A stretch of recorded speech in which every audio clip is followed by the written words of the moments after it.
을 직접 부르시는 예수 그리스도라는 제목으로 하나님 말씀 증거하겠습니다. 먼저 지난주 말씀을 설교를 요약해 드리겠습니다.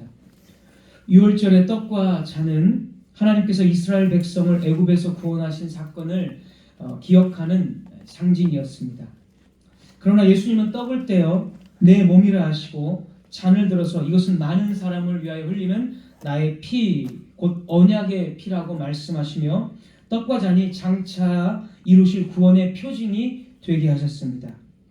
또한 언약의 피라는 말씀은 출애굽기에서 모세가 짐승의 피로 하나님과 이스라엘 백성 사이에 언약을 세웠던 장면을 떠올리게 합니다. 하지만 예수님은 짐승의 피가 아닌 자신의 피로 새 언약을 세우심으로 하나님과 사람 사이를 화목하게 하는 최종적인 중보자가 되셨습니다. 중보자임을 나타내셨습니다. 더 나아가 예수님은 자신의 죽음을 끝으로 보지 않으셨습니다.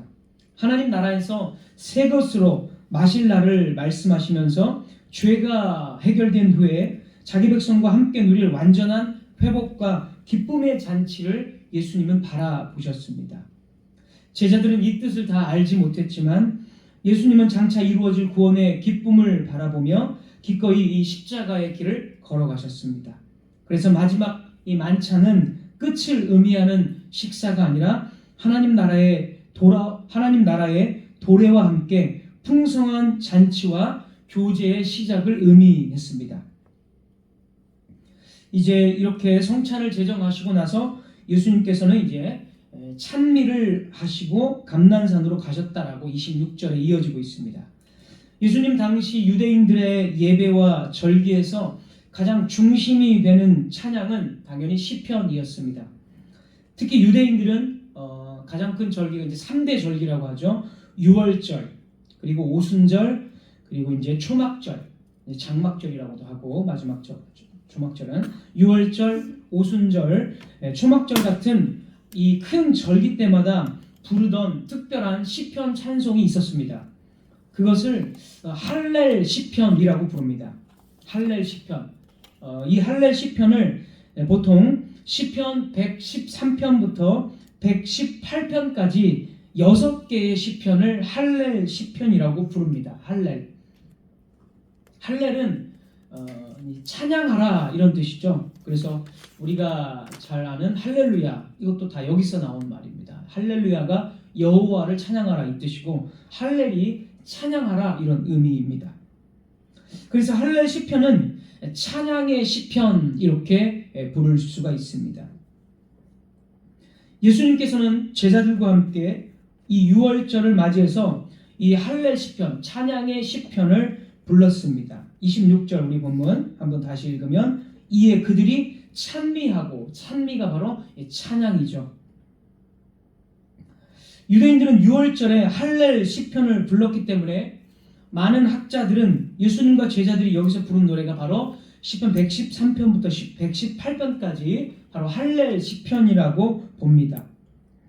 물론 성경 어디에도 유월절 절기 때에는 할렐 시편을 불러야 한다라는 명령은 찾을 수가 없습니다.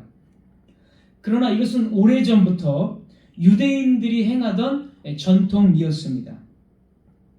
마가는 이 전통을 알고 있었기에 이에 그들이 찬미하고 감난산으로 가니라 라고 기록했습니다. 그리고 마가의 독자들은 예수님과 제자들이 찬미했다라고 했을 때 이 찬미가 유월절의 그 할렐 시편 113편부터 118편을 불렀다는 것을 알고 있었습니다. 알 수가 있었습니다. 그런데 이 시편 찬송들, 이 노래들은 단지 오래된 이 할렐 시편은 오래된 이 유대 전통의 노래가 아니라 사실은 영원 전부터 말씀이신 예수님이 말씀이십니다. 말씀이신 예수님 자신이 원래부터 지으신 노래라는 것입니다. 삼위 하나님께서 성경, 곧 당신의 말씀을 특별한 사람들에게 쓰도록 하셨기 때문에 성경의 원저자는 하나님이십니다. 그래서 시편의 저자도 바로 예수 그리스도와 함께 삼위 하나님이십니다. 예수님은 말씀 한마디면 엄청난 수의 하늘의 군사, 하늘의 천군 천사들을 움직일 수 있으신 분이셨습니다. 그 천사들을 시켜서 하늘 높이 장엄한 목소리로 노래하게 하실 수도 있었습니다. 예수님이 태어나시던 날 밤을 생각해 보십시오. 하늘의 천사들이 이 노래했습니다. 하늘에는 영광, 땅에는 평화라는 노래를 했습니다.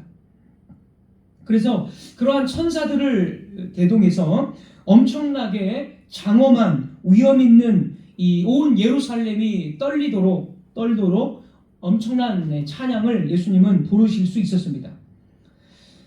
하지만 이 위대하신 예수 그리스도는, 이 시편의 저자이신 예수 그리스도는 찬란한 천사들의 호위를 잠시 옆으로 물리치시고 가장 낮고 연약한 자들, 바로 제자들과 목소리를 맞추어서 합창을 하셨습니다.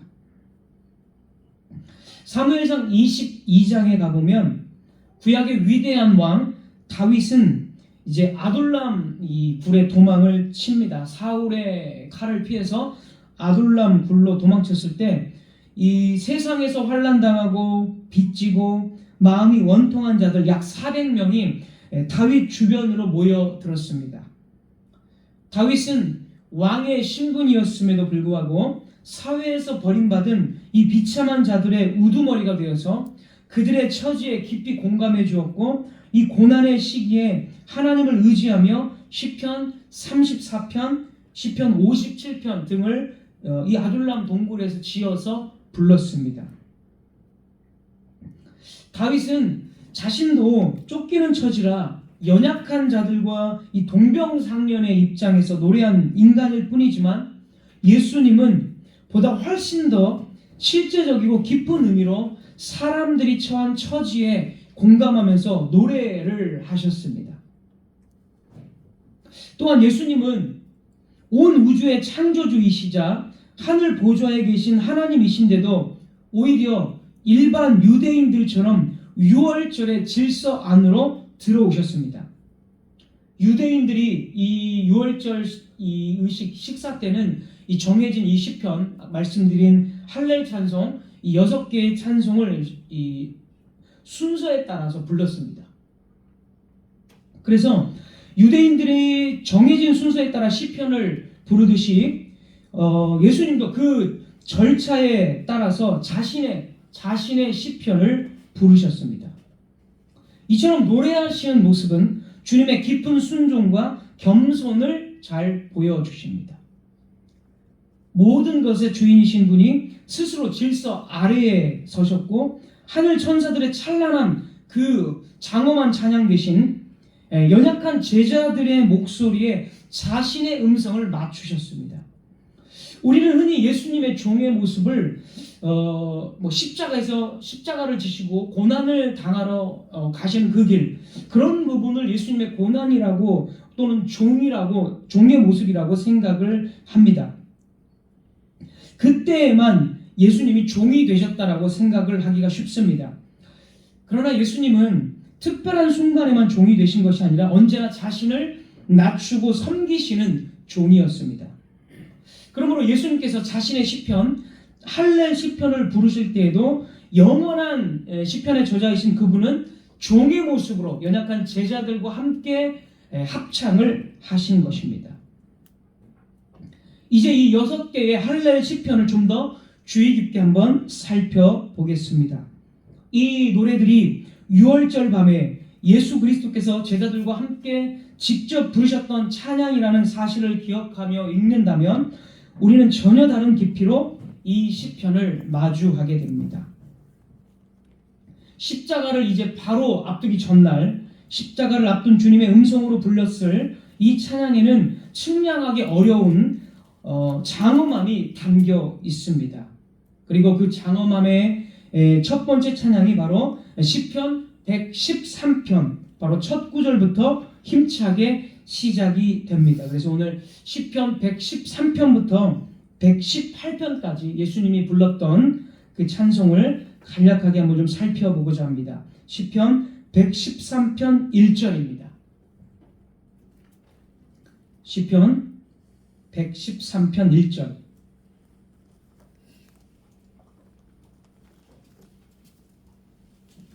1절 제가 읽겠습니다. 시편 113편 1절 할렐루야 여호와의 종들아 찬양하라 여호와의 이름을 찬양하라. 2절 이제부터 영원까지 여호와의 이름을 찬송할지로다. 3절 해 돋는 데에서부터 해 지는 데까지 여호와의 이름이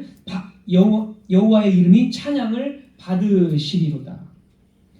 지금 1절부터 3절까지를 가만히 읽어보면 이 찬양은 예수님께서 제자들에게 직접 가르쳐 주셨던 이 주기도문의 이 내용과 너무나 닮아 있다는 것을 알 수가 있습니다. 주기도문의 시작이 아버지의 이름이 거룩히 여김을 받으시옵소서 같이 시편 이 113편도 여호와의 이름, 아버지의 이름, 여호와의 이름이 나오고 여호와 이름을 찬양하라 이제부터 영원까지 여호와의 이름을 찬송할지어다. 또 주기도문에서 나라가 임하시오며 뜻이 하늘에서 이루어진 것 같이 땅에서도 이루어지이다 라고 가르쳐 주신 것처럼 이 시편 113편은 해 뜨는 데서부터 해 지는 곳까지 여호와의 이름은 찬양을 받으셔야 된다. 이렇게 찬양함으로써 이 온 땅에 하나님의 나라가 임해서 하나님의 이름이 찬양받기를 이렇게 주기도문과 같이 고백을 하고 있습니다. 그래서 주님께서는 지금 자신이 죽기 위해서 이제 가시고자 하는데 이 십자가의 죽음을 통해서 하나님의 이름이 이 온 땅 가운데 높여지기를 원한다는, 그리고 하나님의 나라가 임한다라는, 이 땅에 이루어진다라는 그 장엄한 고백으로 지금 이 시편을 부르신 것입니다. 계속해서 5절 한번 보겠습니다. 시편 113편 5절 여호와 우리 하나님과 같은 이가 누구리요? 높은 곳에 앉으셨으나 6절 스스로 낮추사 천지를 살피시고 7절 가난한 자를 먼지 더미에서 일으키시며 궁핍한 자를 거름 더미에서 들어 세워. 가장 높으신 하나님께서 가장 낮은 자를 지금 굽어 보신다는 겁니다. 이 시편은. 그리고 이 고백을 6월절 밤에 예수님께서 하셨다는 것은 바로 이 위대한 하나님이신, 영원전부터 하나님이신, 그래서 하늘의 그 높은 보좌에 좌정하신 그 하나님이 이제 인간의 그 낮은 모습으로 오셨고 그 낮은 자리에 오셔가지고 자기 백성들, 그 거름더미에 있고, 여기 보면 거름더미, 먼지더미라고 표현하고 있죠. 시편에서 자기 백성들이 죄악으로 인해서 거름더미에 있고 먼지더미에 있는 그런 처지이지만 예수님께서는 그들을 일으키신다고 말합니다. 즉 이 말은 하늘 영광을 버리시고 이 땅 가운데 가장 낮은 자리에 오셔서 십자가의 그 수치를 자신이 당하심으로써 자기 백성들을 그 거름더미에서 일으키신다. 즉 자기 백성들을 구원하신다라는 그런 십자가의 구원을 선포하는 예언의 노래가 됩니다. 그런 의미로 우리 주님은 시편을 부르셨습니다. 시편 113편도 한번 간단히 보겠습니다. 시편 넘어가서 114편. 114편은 1절에 이스라엘이 애굽에서 나오며 라는 구절로 이 출애굽을 지금 노래를 하고 있습니다.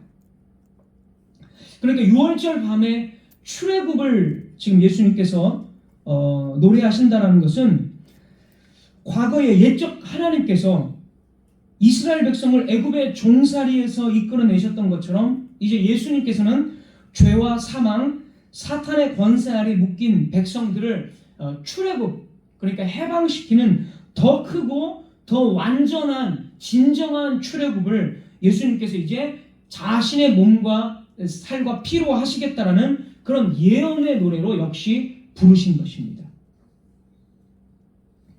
계속해서 8절도 한번 보십시오. 시편 114편 8절입니다. 그가 반석을 쳐서 못 물이 되게 하시며, 연못 물이 되게 하신다 이 말이죠. 못물은 그가 반석을 쳐서 못 물이 되게 하시며 차돌로 샘물이 되게 하셨도다. 지금 8절은 출애굽 당시에 이 광야에서 있었던 일을 지금 노래하고 있습니다. 출애굽을 한 이스라엘 백성들은 물이 전혀 없는 이 메마른 광야에 지금 헤매고 있자 모세를 이제 불평하고 원망하기 시작합니다. 그때 하나님께서는 모세에게 이 반석을 치라고, 반석은 이제 바위죠. 여기서 이제 시편에서는 차돌 이렇게 표현을 했죠. 아주 단단한 바위를 치라고 명령하셨습니다. 그러자 사람의 눈으로는 도저히 기대할 수 없던 생수가 이 반석에서 터져 나와서 이스라엘 백성들이 이 물을 마시게 되었습니다. 바로 이 위대한 말씀은 주님 자신의 살과 피로 완전하게 성취가 되었습니다. 사도 바울은 훗날 성령의 감동으로 우리에게 가르쳐 주기를 광야에서 목말라 하던 이스라엘에게 생수를 내어주셨던 그 거룩한 반석이 사실은 예수 그리스도였다라고 주장을 합니다. 고린도전서 10장 4절에서 그렇게 말하고 있습니다. 고린도전서 10장 4절입니다. 제가 읽겠습니다. 고린도전서 10장 4절. 다 같은 신령한 음료를 마셨으니, 음료, 이 반석에서 나온 그 음료를 말하는 거죠. 신령한 음료를 마셨으니 이는 그들을 따르는 신령한 반석으로부터, 아까 반석으로부터 마셨음에 그 반석은 곧 그리스도시라. 그리스도. 출애굽 시대의 그 반석에서 터진 그 물은 예수 그리스도를 예표하고 상징하는 것이었다라고 바울이 참되게 지금 증언을 해주고 있습니다. 그러니까 십자가 위에서 옆구리를 찔려서 물과 피를 아낌없이 쏟아내신 주님이 바로 생명의 반석이십니다. 이스라엘이 홍해를 건너 애굽의 권세에서 벗어났던 것처럼 이제 성도들은 예수 그리스도 안에서 참된 구원의 길로 들어가게 됩니다. 옛 출애굽에서 이 모세에게 속해서 옛 출애굽이 모세에게 속해 이루어진 구원이었다면 이제는 그리스도 안에서 죄와 사망의 권세를 뚫고 새 생명으로 나아가는 더 크고 완전한 출애굽이 이루어진 것입니다. 그래서 그 예수님께서 죽으시고 부활하신 그 십자가의 사건이 이제 생명수라는 거죠. 반석에서 나온 생명수. 요한복음 4장에서도 예수님께서 생수를 주시는 분이다. 내가 주는 물을 먹는 자는 영원히 목마르지 아니한다. 뭐 이런 말씀들이 다 예수님 자신과 또 예수님의 사역을 다 적용시키실 성령을 다 가리키는 그런 말씀이었습니다. 그래서 그 반석의 샘물은 이제 예수 그리스도께서 주시는 영원한 구원의 샘물로 성취가 되었고 예수님은 바로 그것을 지금 노래하신 것입니다. 따라서 시편 114편의 노래는 과거 모세를 통한 구원을 찬양하는 노래에서 결코 머물러서는 안 됩니다. 이 노래는 마침내 어린 양 되신 예수 그리스도 안에서 완전히 성취되어 장차 구원받은 모든 성도들이 영원토록 부르게 될 예언의 찬양이 되는 것입니다. 이어서 시편 115편으로 한번 넘어가겠습니다. 시편 115편 1절과 2절입니다.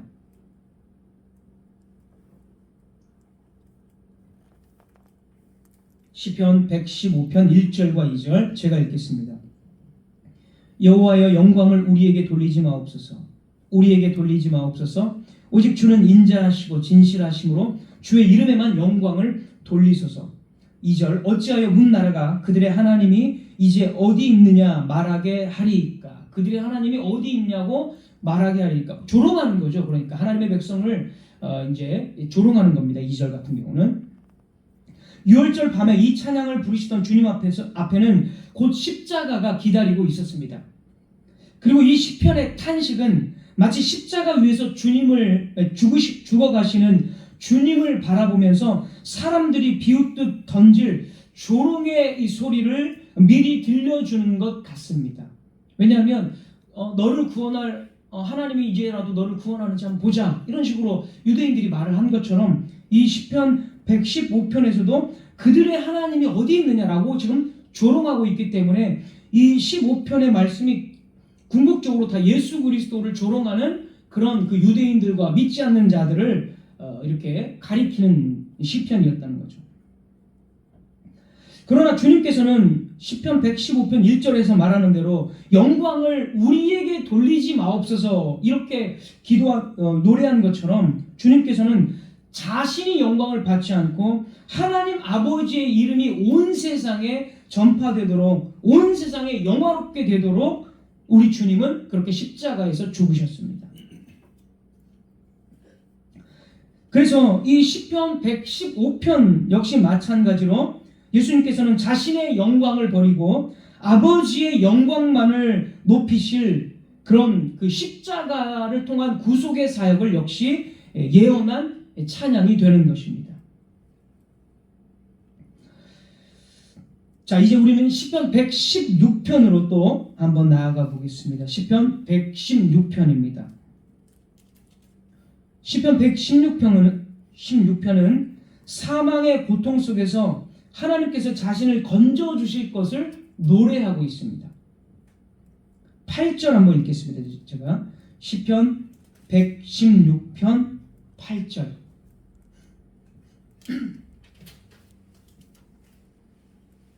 시편 116편 8절. 주께서 내 영혼을 사망에서, 내 눈을 눈물에서, 내 발을 넘어짐에서 건지셨나이다. 16절도 한 번 더 읽겠습니다. 16절.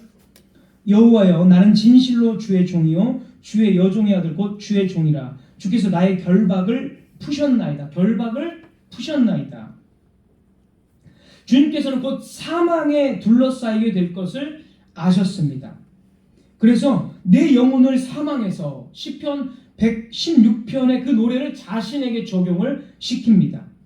그러나 건지셨나이다. 사망에서 건지셨다라고 노래하고 있고 16절에 나의 결박을 푸셨나이다 라고 노래하고 있습니다. 그렇게 기도하심으로써, 그렇게 노래하심으로써 예수님은 십자가에서 자신이 죽고 끝나는 것이 아니라 장차 죽고 나서 그 이후에 하나님께서 자신을 건져주실 것, 그게 뭐죠? 바로 부활. 자신의 부활을 지금 예언하고 있는 것입니다. 시편 116편의 말씀이 그래서 그 종 메시아죠. 메시아께서 죽으시지만 그 메시아는 죽음 이후에 하나님께서 자신을 건지실 것, 부활시키실 것을 알고 있었습니다. 그래서 주님은 이 노래를 하신 것입니다. 다음으로 시편 117편입니다. 시편 117편의 말씀은 시편 가운데 가장 짧은 시편이지만 역시 그 안에는 놀라운 예수 그리스도의 구속의 신비가 담겨 있습니다. 예수님께서는 이 찬양을 부르실 때 단지 이스라엘 백성들만을 바라보고 계신 것이 아니었습니다. 십자가를 통해 이루실 구원이 이제 구약에는 이게 유대인들에게 조금 제한적이었지만 아주 소수 다른 민족도 있었지만 이 구약에서 옛 언약에서는 하나님의 백성들이 유대인들 이스라엘이었습니다. 그러나 이 예수 그리스도의 십자가의 죽음과 부활을 통해서 이제 이 구원은 유대인의 경계를 넘어서 모든 민족과 열방 가운데 퍼져나갈 것을 예수님은 내다보고 계셨습니다. 시편 117편 1절이 바로 그런 내용입니다. 너희 모든 나라들아 여호와를 찬양하며 너희 모든 백성들아 그를 찬송할지어다. 모든 나라, 모든 백성, 이방 나라들까지도 이제 예수 그리스도의 그 복음이 퍼져나가서 유대인만이 아니라 모든 민족들까지도 차별 없이 하나님의 나라 안에 들어오는 하나님의 백성이 된다는 것을 이 시편이 예언하고 있고 예수님은 자신이 그 시편을 성취해서 이제 모든 민족을 차별 없이 하나님의 자녀로 삼으실 구원의 역사를 바라보고 계신 것입니다. 이제 마지막으로 시편 118편으로 우리 넘어가 보겠습니다. 118편 6절입니다. 6절 한번 보겠습니다. 시편 118편 6절. 여호와는 내 편이시라. 내가 두려워하지 아니하리니 사람이 내게 어찌할까. 자, 이 말은 메시아로서의 어떤 굳건한 신뢰를 보여줍니다. 예수님께서 종이시고 메시아이심으로써 하나님에 대한 굳건한 신뢰를 보여줍니다. 또한 고난의 밤에 사방의 대적들이 예수님을 둘러싼 상황을 묘사한 시편 118편 12절입니다. 12절. 그들이 벌들처럼 나를 에워쌌으나 가시덤불의 불같이 타 없어졌나니 내가 여호와의 이름으로 그들을 끊으리로다. 그들이 벌들처럼 에워쌌습니다. 이 말은 예수님께서 그 밤에 유다의 배신으로 인해서 이제 그 검과 이 몽치를 가지고 예수님을 둘러싸서 이제 잡아가려고 하는 그 상황을 예언한 시편입니다. 그러나 그들은 결국 심판으로 끊어질 것이다 라고 주님은 또 말씀하셨고, 실제로 이제 이런 심판이, 예수님께서 이런 심판을 유대인들에게 내리십니다. 그 다음에 죽음을 이기시려는 메시아의 의지가 담긴 이어지는 17절도 한번 보겠습니다. 죽음을 이기시려는 메시아의 의지가 담긴 17절. 내가 죽지 않고 살아서 여호와께서 하시는 일을 선포하리로다.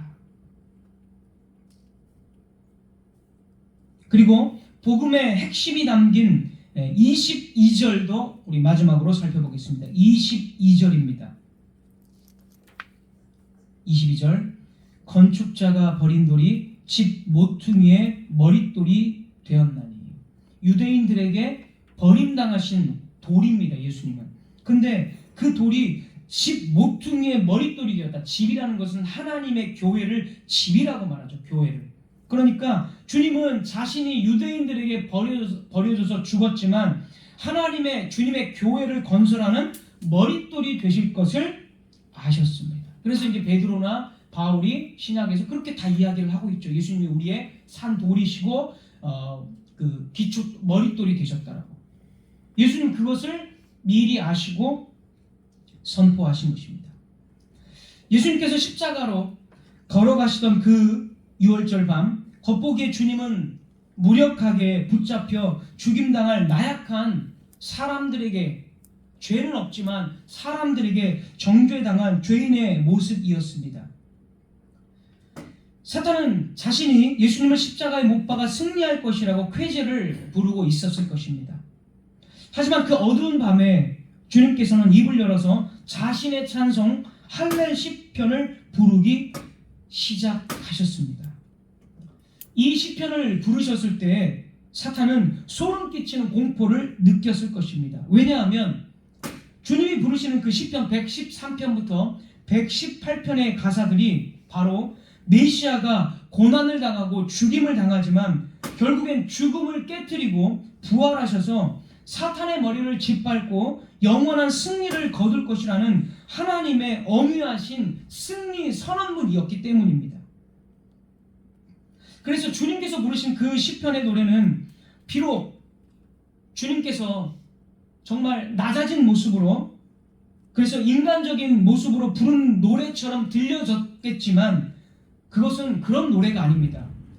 그런 노래가 아니라 엄청난 반전이 있는 영적인 세계를 뒤흔들고 하늘 지성소를 움직이는 두려운 위엄과 영적 권세로서, 전쟁의 차원으로서 주님은 그 시편을 부르신 것입니다. 이것이 예수님이 시편을 부르실 때 일어난 영적인 반전이자 인간의 지혜가 아닌 하나님께서 밝게 보여주신 구원의 신비입니다. 그리고 주님은 이제 자신의 시편들이 단 하나도 빠짐없이 성취되도록 발걸음을 옮기십니다. 이러한 주님의 위대한 순종을 바라보며 하늘의 하나님께서도 공의의 법이 온전히 성취되었음을 선포하시고 예수님이 온 인류를 구원할 완전한 구원자이심을 확증해 주셨습니다. 예수님이 6월절 밤에 이 노래를 친히 부르시고 십자가에서 피 흘려 죽으심으로써 이 노래는 유대 민족의 역사적인 해방만을 노래하는 찬양이 아니라 죄와 사망의 노예였던 온 인류를 향한 구원을 선포하는 새 언약의 찬양으로 그 의미가 이제 완전하게 드러난 것입니다.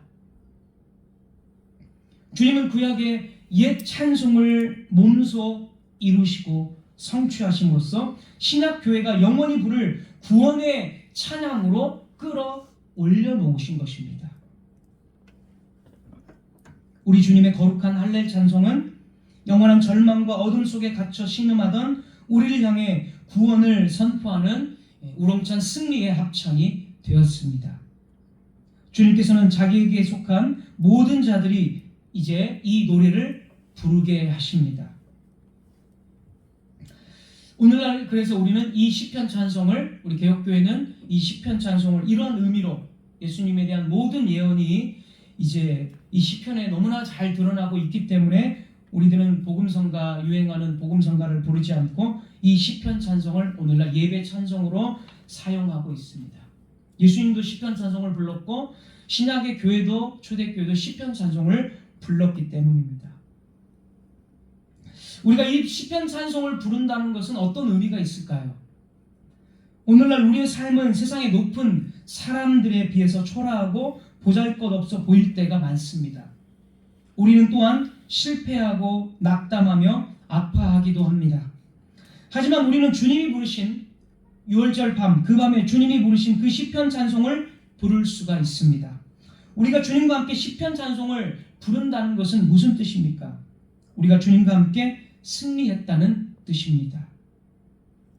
주님의 승리가 곧 우리의 승리라는 뜻입니다.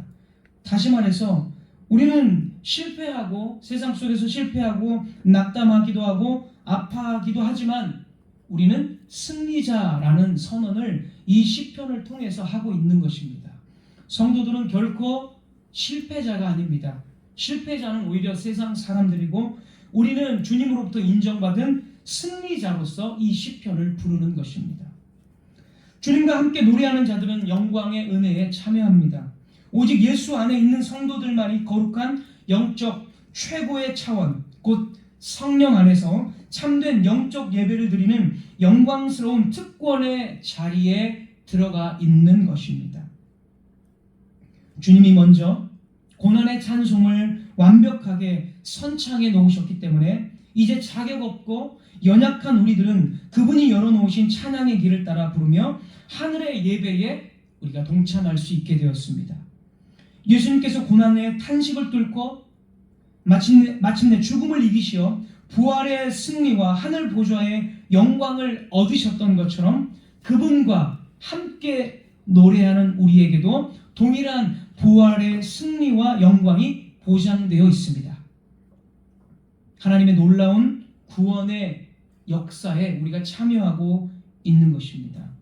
그 하나님의 구원의 역사는 오늘 우리의 삶에 충만하고 풍성하게 보존되어 있으며 그리고 앞으로도 영원히 우리 가운데 펼쳐지고 이 세상 속에서 영원히 또한 존속될 것입니다. 우리는 영원하신 하나님의 아들이시며 완전한 구세주이신 예수 그리스도의 구속의 사역과 십자가의 고난을 이 성경 안에서 고스란히 목격하고 있습니다.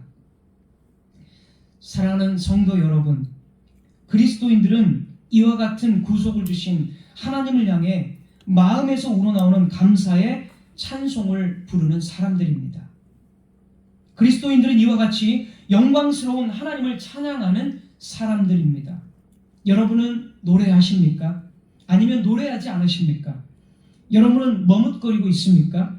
아니면 그리스도께서 먼저 선창하신 하늘의 찬송에 동참하고 계십니까? 예수님께서는 지금도 하늘 보좌에서 거룩한 백성들에게 친히 찾아오셔서 신령한 노래를 부르고 계십니다. 우리들 가운데서 우리를 위하여 지금도 부르고 계십니다. 우리는 이 은혜에서 결코 떠나서는 안 됩니다. 우리는 다시금 그분이 열어놓으신 은혜의 길을 따라서 담대하게 노래해야 합니다. 오늘날 우리가 당하는 고난과 세상 사람들이 너희들의 하나님이 어디 있느냐, 너희들이 바른 것을 믿고 바른 복음을 선포한다라고 말하는데 너희들이 얼마나 잘 살고 있느냐, 이렇게 우리를 조롱할지라도 우리는 담대하게 시편 찬송을 부르며 하나님이 바로 우리의 편이시고 우리를 돕는 분이시고 우리가 주님과 함께 승리한 자라는 사실을 우리 주변 사람들에게 선포해야 하고, 우리는 세상을 살아가면서 절대로 그 사실을 놓쳐서는 안 될 것입니다. 성도 여러분, 세상의 슬픔과 실패가 여러분의 입술을 막게 하지 마십시오. 삶이 힘들다고 불평하고 원망하지 마십시오. 하나님을 가장 영화롭게 찬송하십시오. 우리는 땅의 슬픔에 갇혀 있는 사람들이 아닙니다. 우리는 어린 양의 승리를 노래하도록 부름받은 하나님의 사람들입니다. 우리 입술에 어떤 노래가 있습니까? 우리 입술에 얼마나 많은 원망들을 쏟아내고 있습니까? 얼마나 우리는 최근에 감사하고 있습니까? 오늘 말씀을 다시 한번 마음속에 새기면서 모든 작은 원망과 불평들까지도 내려놓고 진리의 찬송, 예수 그리스도의 찬송인 시편을 부르면서 다시 한번 한 주간을 당당하게 살아가시기를 부탁드립니다. 말씀을 맺겠습니다. 시편을 노래하신 예수 그리스도를 바라봅시다. 시편 속에 감추어진 그리스도의 구속과 영광을 바라보는 것만으로도 구원의 은혜가 차고 넘칩니다. 불경건한 사람들은 이 노래로 결코 노래할 수 없습니다. 왜냐하면 이 노래가 그리스도와 우리의 승리에 대한 노래이기 때문입니다. 우리가 지금 부르는 이 찬송은 결코 이 땅에서 끝나지 않을 것입니다. 하늘에서 완전한 영광 가운데 다시 이어질 것입니다. 그리스도께서 장차 다시 오실 때에도 부를 영원한 노래, 이 노래가 지금 우리가 부르고 있는 이 시편 찬송입니다. 기도하겠습니다.